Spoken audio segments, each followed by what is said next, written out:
സാമൂതിരിയോടൊപ്പം ബ്രിട്ടീഷുകാർക്കെതിരെ പടനയിച്ച ധീരനായിരുന്നു ചക്കിപ്പറമ്പിൽ മൊയ്തീൻകുട്ടി ഹാജി.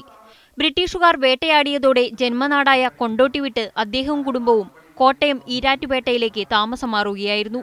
പിന്നീട് ബ്രിട്ടീഷുകാർ അദ്ദേഹത്തെ പിടികൂടി ആന്തമാനിലേക്ക് നാടുകടത്തി. അദ്ദേഹത്തിന്റെ ധീരസ്മരണകൾ ഓർത്തെടുക്കാൻ കൂടിയായിരുന്നു പിൻതലമുറ കുടുംബസംഗമം സംഘടിപ്പിച്ചത്. മലബാറിലെ സ്വാതന്ത്ര്യ സമര ചരിത്രത്തിലെ ഈടുറ്റ അധ്യായമാണ് ഖിലാഫത്ത് സമരം.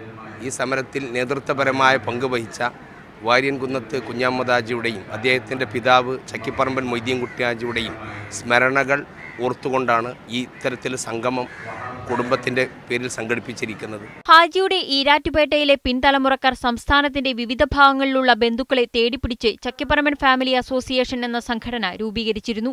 ഈ സംഘടനയുടെ നേതൃത്വത്തിലായിരുന്നു സംഗമം.